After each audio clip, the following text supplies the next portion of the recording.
ನಾನು ಹೇಳೋ ಸಿಂಪಲ್ ಎಕ್ಸಸೈಸ್ಗಳ ಶಕ್ತಿ ಆ ಥರ ಇರುತ್ತೆ. ನಮಸ್ಕಾರ ಪ್ರಿಯ ವೀಕ್ಷಕರೇ, ಈ ಸೆಷನಲ್ಲಿ ನಾನು ನಿಮ್ಮ ಎದುರಿಗೆ ಬರ್ತಾ ಇದ್ದೀನಿ ಒಂದಷ್ಟು ಸರಳವಾದ ಎಕ್ಸಸೈಸ್ಗಳ ಜೊತೆ. ನೀವು ನಮ್ಮ ಚಾನಲ್ಗೆ ಸಬ್ಸ್ಕ್ರೈಬ್ ಆಗದೇ ಇದ್ದರೆ ದಯವಿಟ್ಟು ಸಬ್ಸ್ಕ್ರೈಬ್ ಮಾಡಿ, ಈ ವಿಡಿಯೋ ನೋಡೋದನ್ನು ಕಂಟಿನ್ಯೂ ಮಾಡಿ. ಸ್ನೇಹಿತರೆ ನೋಡಿ, ಸರಳವಾದ ಎಕ್ಸಸೈಸ್ ಅಂದ ತಕ್ಷಣ ನಿಮ್ಮ ಮನಸ್ಸಲ್ಲಿ ಬರಬೇಕು ಒಂದಷ್ಟು ಟ್ವಿಸ್ಟಿಂಗು, ಒಂದಷ್ಟು ಲಿಫ್ಟ್ ಅಪ್ ಆ್ಯಂಡ್ ಡೌನು, ಅದ್ರ ಜೊತೆ ಶ್ವಾಸೋಚ್ಛ್ವಾಸನ ಕರೆಕ್ಟಾಗಿ ಮಾಡೋದು. ನಾನು ಇಂಪಾರ್ಟೆನ್ಸ್ ಕೊಡೋದು ಈ ಥರದ ಎಕ್ಸಸೈಸ್ಗಳಿಗೆ. ಸಾಮಾನ್ಯವಾಗಿ ನಿಮಗೂ ಗೊತ್ತಿದೆ, ಆ ಥರದ ಎಕ್ಸಸೈಸ್ಗಳೇ ನಿಮ್ಮನ್ನು ಸೇವ್ ಮಾಡ್ತವೆ ತುಂಬ ಸಲ ನೀವು ಮಾಡಿದಾಗ. ಫಾರ್ ಎಕ್ಸಾಂಪಲ್, ಫಸ್ಟು 5-10ರಿಂದ ಶುರು ಮಾಡಿ, ನಿಮ್ಮ ಹತ್ರ ಸಾಧ್ಯ ಆಗದೇ ಇದ್ದರೆ, ಬಾಡಿಯಲ್ಲಿ ಸ್ಟ್ರೆಂತ್ ಇದೆ, ಮಾಡ್ಬೋದು, ತುಂಬ ಸಲ ಮಾಡ್ಬೋದು ಅಂತಂದರೆ 25-50 ಟೈಮ್ಸು, ಆಮೇಲೆ ಮಾಡಿ 50-100 ಟೈಮ್ಸು. ಯಾವುದೇ ಒಂದು ಎಕ್ಸಸೈಸ್ ಕೂಡ ಸಾಕಾಗುತ್ತೆ ಈ ಥರ ಟ್ವಿಸ್ಟಿಂಗ್ ಮತ್ತು ಲಿಫ್ಟ್ ಅಪ್ ಆ್ಯಂಡ್ ಡೌನ್ ಎಕ್ಸಸೈಸ್ಗಳನ್ನ ನೀವು ಮಾಡ್ತಾ ಹೋದರೆ. ಅಂಥ ಸಣ್ಣ ಪುಟ್ಟ ಸರಳ ಎಕ್ಸಸೈಸ್ಗಳು, ನಾನು ಹೇಳೋ ಸಿಂಪಲ್ ಎಕ್ಸಸೈಸ್ಗಳ ಶಕ್ತಿ ಆ ಥರ ಇರುತ್ತೆ. ನೀವು ಅದನ್ನು ಅರ್ಥ ಮಾಡ್ಕೊಳ್ಳೋದಕ್ಕೆ ಟ್ರೈ ಮಾಡಿ. ಮಾಡೋದ್ರ ಮೂಲಕ ಚೆನ್ನಾಗಿ ಅರ್ಥ ಮಾಡ್ಕೋಬೋದು. ಸುಮ್ಮನೆ ಕೂತ್ರೆ ಯಾವುದೇ ಕೆಲಸನೂ ಆಗೋದಿಲ್ಲ. ನಿಮಗೆ ಈ ವಿಡಿಯೋ ಇಷ್ಟ ಆದರೆ ಲೈಕ್ ಮಾಡಿ. ಏನಾದರೂ ಪ್ರಶ್ನೆಗಳನ್ನ ಕೇಳಬೇಕು ಅಂತ ಅನಿಸಿದರೆ ಕಮೆಂಟ್ ಹಾಕಿ ಉತ್ತರಿಸೋದಕ್ಕೆ ಟ್ರೈ ಮಾಡ್ತೀನಿ, ಮತ್ತೊಂದು ವಿಡಿಯೋದ ಮೂಲಕ ಅಥವಾ ಕಾಮೆಂಟ್ಗಳ ಮೂಲಕ. ಸ್ನೇಹಿತರೆ, ವಿಡಿಯೋ ನೋಡೋಣ. ದೇಹವನ್ನು ಟ್ವಿಸ್ಟ್ ಮಾಡೋದು, ಆದರೆ ಟ್ವಿಸ್ಟ್ ಮಾಡಿದ್ದೀರಾ ಅಂತಲೂ ಕೂಡ ನಿಮ್ಮ ದೇಹಕ್ಕೆ ಗೊತ್ತಾಗೋದಿಲ್ಲ. ಆ ಥರದ ಒಂದು ಟ್ವಿಸ್ಟಿಂಗ್ ಇದು. ಕೈಗಳನ್ನ ಇಂಟರ್ಲಾಕ್ ಮಾಡ್ತೀರಾ. ಮೊದಲು ಸ್ಟ್ರಾಂಗ್ ಆಗಿ, ಅಂದರೆ ಫರ್ಮ್ ಆಗಿ ನಿಲ್ಲಬೇಕು ಒಂದು ಸ್ಥಳದಲ್ಲಿ ನೀವು. ಅದಕ್ಕೆ ಕಾಲುಗಳ ಮಧ್ಯೆ, ಅಂದರೆ ಪಾದಗಳ ಮಧ್ಯೆ ಇರಬೇಕು 1.5 to 2 feet ಗ್ಯಾಪು ಶುರುವಿನಲ್ಲಿ ಈ ಥರ. ಆಮೇಲೆ ಕಂಟಿನ್ಯೂ ಮಾಡ್ತೀರಾ ಎಕ್ಸಸೈಸನ್ನು. ಕೈಗಳನ್ನು, ಅಂದರೆ ಕೈ ಬೆರಳುಗಳನ್ನ ಇಂಟರ್ಲಾಕ್ ಮಾಡ್ತೀರಾ. ಮುಂದ್ಗಡೆ ಈ ಥರ ಕೈಯನ್ನು ಶೋ ಮಾಡೋದು. ಪರವಾಗಿಲ್ಲ, ಇಂಟರ್ಲಾಕ್ ಮಾಡೋದಕ್ಕಾಗೋದಿಲ್ಲ ಅಂತಂದರೆ ಒಂಥರ ಈ ಥರ ಹಿಡ್ಕೊಂಡ್ರೂ ಆಗುತ್ತೆ. ಕೈಗಳನ್ನು ಮುಗಿಯೋದು ಕೂಡ, ಅಂದರೆ ಜೋಡಿಸೋದು ಕೂಡ ಒಳ್ಳೆಯ ವಿಧಾನನೇ. ಲಿಫ್ಟ್ ಅಪ್ ಆ್ಯಂಡ್ ಡೌನು, ಅಂದರೆ ಮೇಲ್ಗಡೆ ಎತ್ತಿ ಕೆಳಗಡೆ ಬಿಡುವಂಥದ್ದು. ಕೈಗಳನ್ನು ಎತ್ತೋ ಕೆಲಸವನ್ನು ಮಾತ್ರ ಮಾಡ್ತೀರಾ, ಆಮೇಲೆ ಲೂಸ್ ಬಿಟ್ಬಿಡ್ತೀರಾ. ಶ್ವಾಸವನ್ನು, ಕೈಗಳನ್ನ ಮೇಲಕ್ಕೆ ಎತ್ತ ಶ್ವಾಸವನ್ನು ಒಳಗಡೆ ತಗೋತೀರಾ. ಹೊರಗಡೆ ಬರುತ್ತೆ ಶ್ವಾಸ, ಕೈಗಳು ಕೆಳಕ್ಕೆ ಹೋಗ್ತವೆ ನ್ಯಾಚುರಲ್ ಆಗಿ.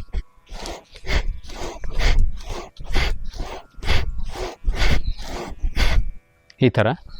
ಹಾಗೆಯೇ ಟ್ವಿಸ್ಟ್ ಮಾಡ್ತೀರಾ. ಕೈಗಳನ್ನು ಜೋಡಿಸ್ಕೊಂಡೆ ಸೆಂಟ್ರಲ್ಲಿ ಉಸಿರನ್ನು ಒಳಗಡೆ ಹೇಳ್ಕೊತೀರಾ. ಸೈಡಿಗೆ ಹೋಗುವ ಉಸಿರನ್ನು ಹೊರಗಡೆ ಬಿಡೋದು.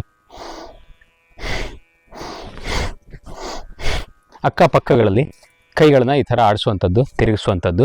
ಹೊಟ್ಟೆ ಒಂಚೂರು ಟ್ವಿಸ್ಟ್ ಆಗುತ್ತೆ. ಕಾಲುಗಳು ಫರ್ಮ್ ಆಗಿರ್ತವೆ. ನಿಮ್ಮ ಕಾಲು ಬೆರಳುಗಳು ಮುಂದ್ಗಡೆ ಪಾಯಿಂಟ್ ಆಗಿರ್ತವೆ.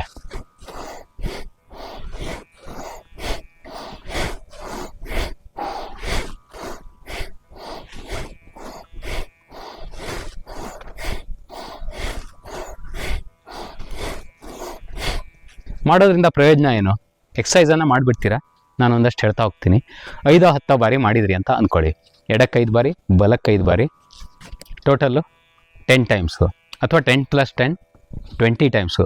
ಎಷ್ಟು ಸಲ ಆದರೂ ಮಾಡಿ, ನಿಮಗೆ ಇಷ್ಟ ಆಗೋಷ್ಟು, ಅಂದರೆ ಕಂಫರ್ಟಬಲ್ ಆಗಿ ಮಾಡಬಹುದು ಅಂತ ಅನ್ಸೋಷ್ಟು ಸಲ ಮಾಡಿ. ಬಟ್ ಅದರ ಪ್ರಯೋಜನ ಏನು ಅಂತ ನೀವು ತಿಳ್ಕೊಬೇಕಲ್ವ. ಕೈಗಳನ್ನು ಇಂಟರ್ಲಾಕ್ ಮಾಡ್ತೀರಾ, ಬೆರಳುಗಳನ್ನ ಈ ಥರ. ಆವಾಗೇನಾಗುತ್ತೆ ಅಂದರೆ ಬೆರಳುಗಳಲ್ಲಿರೋ ಕಂಪನ ವೈಬ್ರೇಷನ್ ಜಾಸ್ತಿ ಆಗುತ್ತೆ ಬೆರಳುಗಳಲ್ಲಿ. ಬೆರಳುಗಳ ಮೇಲೆ ನಿಮ್ಮ ಕಾನ್ಸಂಟ್ರೇಷನ್ ಜಾಸ್ತಿ ಆಗುತ್ತೆ. ಬ್ಲಡ್ ಸರ್ಕ್ಯುಲೇಷನ್ ಏನಾದರೂ ಪ್ರಾಬ್ಲಮ್ ಇದ್ದರೆ ಬೆರಳುಗಳ ಬ್ಲಡ್ ಸರ್ಕ್ಯುಲೇಷನ್ ಇಂಪ್ರೂವ್ ಆಗುತ್ತೆ. ಹಾಗೆಯೇ ಬೆರಳುಗಳಿಗೆ ಶಕ್ತಿ ಬರುತ್ತೆ ಈ ಥರ ಇಂಟರ್ಲಾಕ್ ಮಾಡೋದ್ರಿಂದ. ಯಾವಾಗಲೂ ಅಷ್ಟೇ, ಸುಮ್ಮನೆ ಕೂತಿದ್ದೀರಾ ಅಂತಾದರೂ ಕೂಡ ಈ ಥರ ಹೋಲ್ಡ್ ಮಾಡಿಕೊಂಡು, ಅಂದರೆ ಇಂಟರ್ಲಾಕ್ ಮಾಡಿಕೊಂಡು ಇರೋದಕ್ಕೆ ಟ್ರೈ ಮಾಡಿ. ಅದರಿಂದ ಬೆರಳುಗಳ ಶಕ್ತಿ, ಅಂದರೆ ಸ್ಟ್ರೆಂತು, ಫ್ಲೆಕ್ಸಿಬಿಲಿಟಿ ಜಾಸ್ತಿ ಆಗುತ್ತೆ. ಇನ್ನಷ್ಟು ಅಜೈಲ್ ಆಗ್ತವೆ ನಿಮ್ಮ ಬೆರಳುಗಳು. ಬೆರಳುಗಳಲ್ಲೇ ತುಂಬ ವಿಚಾರಗಳಿರ್ತವೆ. ಬೆರಳುಗಳಲ್ಲಿ ನಿಮಗೆ ಕೋಲ್ಡ್ ಮತ್ತು ಲಂಗ್ಸಿಗೆ ಸಂಬಂಧಪಟ್ಟಂಥ ಪಾಯಿಂಟ್ಗಳು ಕೂಡ ಇರ್ತವೆ. ಭಾಳ ಇಂಪಾರ್ಟೆಂಟ್ ಇದು. ಮೆದುಳಿನ ಚುರುಕ್ತನ, ಮೂಗು ಕಟ್ಟೋದು, ಅಂದರೆ ಅದಕ್ಕೆಲ್ಲ ಪರಿಹಾರಗಳು ಕೂಡ ಈ ಬೆರಳುಗಳ ತುದಿ ಪಾಯಿಂಟ್ಗಳಲ್ಲಿ ಇರ್ತವೆ. ಬೆರಳುಗಳನ್ನು ಆರೋಗ್ಯಕರವಾಗಿ ಇಟ್ಕೋಬೇಕು ಅಂದರೆ ಇದು ಭಾಳ ಒಳ್ಳೆ ಎಕ್ಸಸೈಸ್. ಹಾಗೆಯೇ ಭುಜ ಫರ್ಮ್ ಆಗಿ ಲಾಕ್ ಆಗುತ್ತೆ, ಸ್ಟೇಬಲ್ ಆಗುತ್ತೆ. ಎಡಕ್ಕೆ ಬಲಕ್ಕೆ ತಿರುಗಿಸಿದಾಗ ಸ್ಟೇಬಲ್ ಆದ ಸ್ಥಿತಿಯಲ್ಲಿ, ಅಂದರೆ ಲಾಕ್ ಆದ ಭುಜ ಒಂದಷ್ಟು ಎಕ್ಸಸೈಸ್ಗಳಿಗೆ, ಒತ್ತಡಕ್ಕೆ ಒಳಪಡುತ್ತೆ. ಆ ಒತ್ತಡ, ಅಂದರೆ ಆ ವೇಟ್ ಬೀಳುತ್ತೆ ನೋಡಿ, ತುಂಬ ಒಳ್ಳೆಯದು. ಯಾಕೆಂದರೆ ಕೈಗಳನ್ನ ಆಡಿಸ್ತಿರ್ತೀರ, ಹಸ್ತ ಆಡ್ತಾ ಇರುತ್ತೆ, ವೇಟ್ ಪೂರ್ತಿ ಭುಜದ ಮೇಲೆ ಬರುತ್ತೆ, ಹಸ್ತದ ವೇಟು. ಅದು ಭಾಳ ಗುಡ್ ಥಿಂಗು.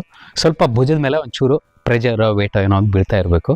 ಭುಜಕ್ಕೂ ಕೂಡ, ಅಂದರೆ ಭುಜದ ರಕ್ತ ಪರಿಚಲನೆ ಸರಿಯಾಗುತ್ತೆ, ಭುಜ ಒಂದು ಸ್ವಲ್ಪ ಚಿಗುರ್ಕೊಳ್ಳುತ್ತೆ ಅಷ್ಟೇ. ಹಾಗೆಯೇ ಮತ್ತೊಂದು ಇಂಪಾರ್ಟೆಂಟ್, ಈ ಥರ ಟರ್ನ್ ಮಾಡಿದಾಗ ಏನಾಗುತ್ತೆ ಅಂದರೆ ಹೊಟ್ಟೆ ಟ್ವಿಸ್ಟ್ ಆಗುತ್ತೆ ನೋಡಿ ಒಂಚೂರು. ರೈಟಿಗೆ ಟ್ವಿಸ್ಟ್ ಆಯಿತು, ಈ ಥರ ಮಾಡ್ತೀರಾ, ಲೆಫ್ಟಿಗೆ ಟ್ವಿಸ್ಟ್ ಆಯಿತು. ಲೆಫ್ಟು ರೈಟು ಟ್ವಿಸ್ಟ್ ಆದಾಗ ಡೈಜೆಷನ್ನ ಇಂಪ್ರೂವ್ ಮಾಡುತ್ತೆ, ಎಲಿಮಿನೇಷನ್ನ ಇಂಪ್ರೂವ್ ಮಾಡುತ್ತೆ. ಹಾಗೆಯೇ ಶ್ವಾಸ, ಸೆಂಟ್ರಲಿ ಶ್ವಾಸವನ್ನು ಒಳಗಡೆ ಹೇಳ್ಕೊತೀರಾ, ಸೈಡ್ಗೆ ಹೋಗುವಾಗ ಶ್ವಾಸವನ್ನು ಹೊರಗಡೆ ಬಿಡ್ತೀರಾ. ಈ ಥರ ಮಾಡಿದರೂ ಆಗುತ್ತೆ. ಕೈಗಳು ಇಂಟರ್ಲಾಕ್ ಆಗೇ ಇರಬೇಕು ಅಂತ ಏನಿಲ್ಲ, ಈ ಥರ ಮಾಡಿದರೂ ಆಗುತ್ತೆ. ಸ್ಟ್ರೇಟಾಗಿ ಹಿಡ್ಕೊಂಡು ಕೈ ಮುಕ್ಕೊಂಡು ಈ ಥರ ಲೆಫ್ಟ್ಗೂ ರೈಟ್ಗೂ ಹೊರಳೋದು ಓಕೆ. ಕೈಗಳನ್ನು ಭೂಮಿಗೆ ಪ್ಯಾರಲಲ್ ಆಗಿ ಇಟ್ಕೊಂಡು, ಸಮಾನಾಂತರವಾಗಿ ಇಟ್ಕೊಂಡು ಲೆಫ್ಟು ರೈಟು ಹೊರಳಿದ್ರು ಓಕೆ, ಅದು ಕೂಡ ಓಕೆ. ಬಟ್ ಎಲ್ಲ ವಿಧಾನಗಳಲ್ಲಿ, ಎಲ್ಲ ಮೆಥಡ್ಗಳಲ್ಲಿ ಶ್ವಾಸೋಚ್ಛ್ವಾಸ ಮಾತ್ರ ಕರೆಕ್ಟಾಗಿ ನೀಟಾಗಿರಬೇಕು. ಹೊಟ್ಟೆ ಟ್ವಿಸ್ಟ್ ಆಗಿರುತ್ತೆ, ಆ ಪೊಸಿಷನಲ್ಲಿ ನೀವು ಹೊಟ್ಟೆ ಟ್ವಿಸ್ಟ್ ಆದ ಪೊಸಿಷನಲ್ಲಿ ಉಸಿರನ್ನು ಪೂರ್ತಿಯಾಗಿ ಹೊರಗಡೆ ಬಿಡ್ತೀರಾ. ಹೊಟ್ಟೆ ನೇರವಾದಾಗ ಉಸಿರನ್ನು ತುಂಬ್ಕೊಳ್ತೀರಾ ಎದೆಯಲ್ಲಿ. ಮತ್ತು ಎಡಕ್ಕೆ ಟ್ವಿಸ್ಟ್ ಆಗ್ತೀರಾ. ಆ ಕ್ಷಣದಲ್ಲಿ ಪುನಃ ನಿಮ್ಮ ಹೊಟ್ಟೆ ಖಾಲಿ ಆಗಬೇಕು. ಯಾವಾಗ ಟ್ವಿಸ್ಟ್ ಮಾಡ್ತೀರಾ ಆವಾಗ ಹೊಟ್ಟೆ ಖಾಲಿ ಆಗುತ್ತೆ. ಸರಳವಾಗಿದ್ದಾಗ, ಸಹಜವಾಗಿದ್ದಾಗ ಹೊಟ್ಟೆಯಲ್ಲಿ ಉಸಿರು ತುಂಬೋದಕ್ಕೆ ಜಾಗ ಇರುತ್ತೆ. ಅದೇ ಪ್ರಕಾರ ಉಸಿರನ್ನು ತುಂಬ್ತೀರಾ. ಮತ್ತು ಟ್ವಿಸ್ಟ್ ಆದಾಗ ಉಸಿರನ್ನು ಹೊರಗಡೆ ಬಿಡ್ತೀರಾ. ಈ ಉಸಿರಾಟವನ್ನು ಮಾತ್ರ ಮರಿಬೇಡಿ. ಉಸಿರಾಟದ ಸ್ಟೆಪ್ಸು ನಾನು ಹೇಳೋ ವ್ಯಾಯಾಮಗಳಲ್ಲಿ ಸಿಕ್ಕಾಪಟ್ಟೆ ಇಂಪಾರ್ಟೆಂಟ್ ಆಗಿರುತ್ತೆ. ಆ ಇಂಪಾರ್ಟೆನ್ಸನ್ನು ನೀವು ಅದಕ್ಕೆ ಕೊಡಬೇಕು. ಉಸಿರಾಟವನ್ನು ಸರಿಯಾಗಿ ಮಾಡ್ತಾ ವ್ಯಾಯಾಮವನ್ನು ಮಾಡಬೇಕು. ಭಾಳ ಜನ ನಾನು ಎಕ್ಸಸೈಸ್ ಮಾಡಿ ಅಂತ ಹೇಳ್ತೀನಿ, ಪ್ರತ್ಯಕ್ಷವಾಗಿ ಒಂದಷ್ಟು ಜನರ ಹತ್ರ ಅಂದರೆ ಯಾವುದೋ ಯೋಗ ಎಕ್ಸಸೈಸನ್ನು ಹೇಳ್ಕೊಡುವಂಥ ಸಂದರ್ಭ ಬರುತ್ತೆ. ಆ ಸಂದರ್ಭದಲ್ಲಿ ಯೋಗವನ್ನು ಹೇಳ್ಕೊಡ್ತಾ ಇರುವಾಗ ಈ ಥರ ಬಾಯನ್ನು ತೆಗಿತಾರೆ. ಅಂತ ತೆಕ್ಕೊಂಡು ಎಕ್ಸಸೈಸ್ ಮಾಡೋದಕ್ಕೆ ಟ್ರೈ ಮಾಡ್ತಾರೆ. ಭಾಳ ದೊಡ್ಡ ತಪ್ಪು ಇದು. ಬಾಯಿ ಮುಚ್ಕೊಂಡೇ ಎಕ್ಸಸೈಸ್ ಮಾಡಬೇಕು.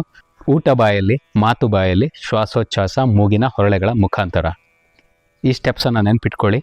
ಕರೆಕ್ಟಾದ ಉಸಿರಾಟ, ಕರೆಕ್ಟಾದ ಪೋಸ್ ಇದೆರಡು ಬಂದಾಗ ತನ್ನಿಂತಾನೆ ಒಳ್ಳೊಳ್ಳೆ ಎಕ್ಸಸೈಸ್ಗಳಾಗ್ತಾ ಹೋಗ್ತವೆ.